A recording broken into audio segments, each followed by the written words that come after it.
Try to spend it all. They have some business with you, I think, from what they told me the day before yesterday.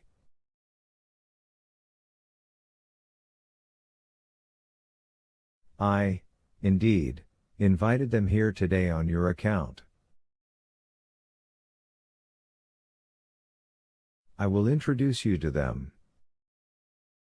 But they appear to speak French with a very pure accent, said Danglars.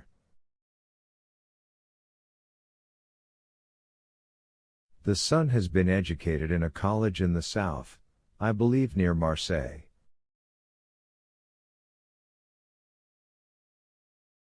You will find him quite enthusiastic. Upon what subject? Asked Madame Danglars. The French ladies, madame.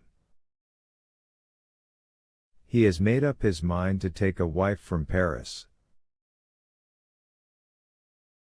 A fine idea that of his, said Danglars, shrugging his shoulders. Madame Danglars looked at her husband with an expression which, at any other time, would have indicated a storm, but for the second time she controlled herself.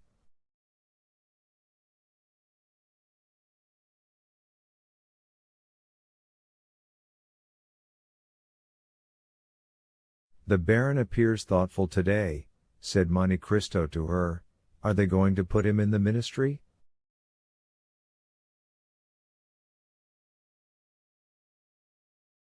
Not yet, I think.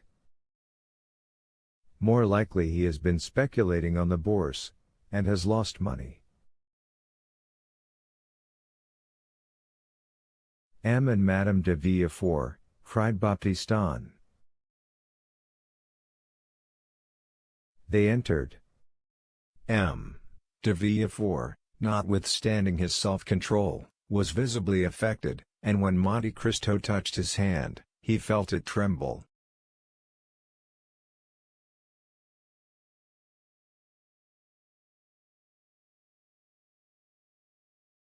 Certainly, women alone know how to dissimulate, said Monte Cristo to himself, glancing at Madame Danglars, who was smiling on the procureur, and embracing his wife.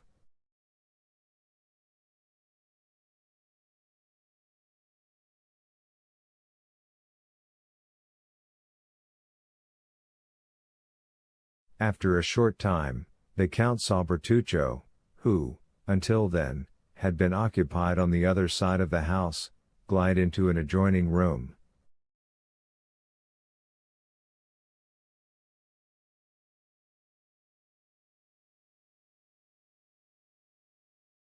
He went to him. "What do you want, M. Bertuccio?" said he.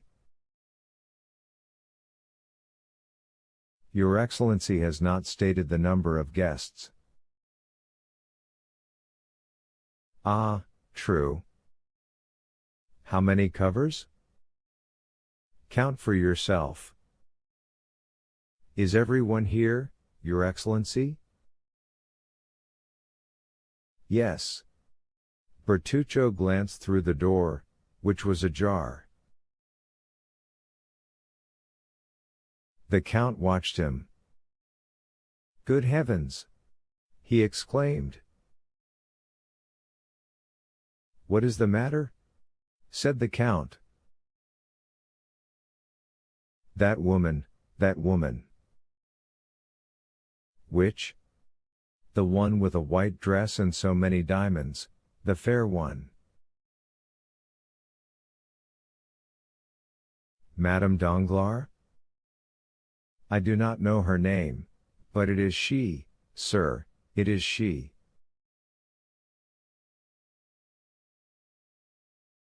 "Whom do you mean?"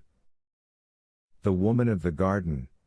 She that was ancient, she who was walking while she waited for Bertuccio stood at the open door, with his eyes starting and his hair on end."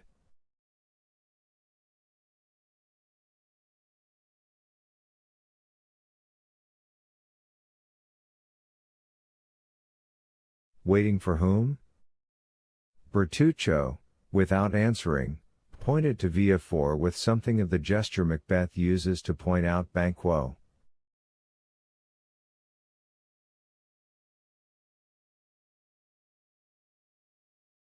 Oh, oh, he at length muttered, do you see? What? Who? Him. Him. M. De Villefort, the king's attorney?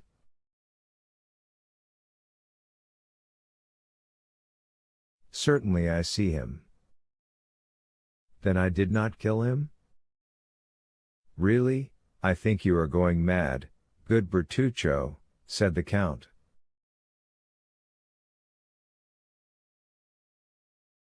Then he is not dead?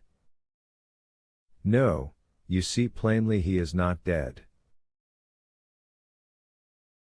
Instead of striking between the sixth and seventh left ribs, as your countrymen do, you must have struck higher or lower, and life is very tenacious in these lawyers, or rather there is no truth in anything you have told me, it was a fright of the imagination, a dream of your fancy.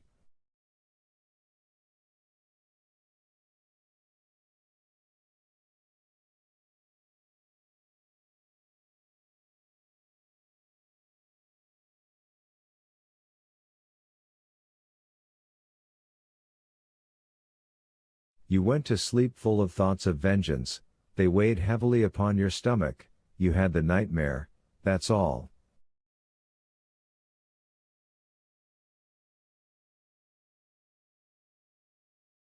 Come, calm yourself, and reckon them up, M. and Madame de Villefort, 2, M. and Madame Danglars, 4, M.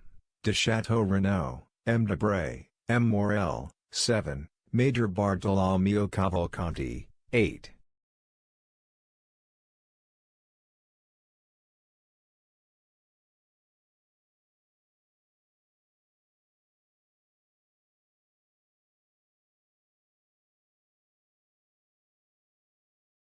"8?"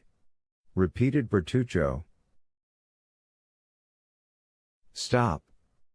You are in a shocking hurry to be off, you forget one of my guests. Lean a little to the left. Stay. Look at M. Andrea Cavalcanti, the young man in a black coat, looking at Murillo's Madonna, now he is turning.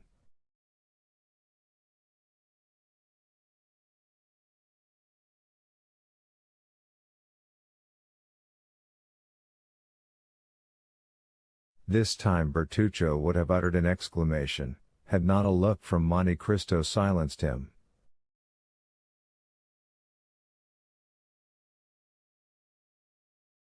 Benedetto? He muttered, fatality.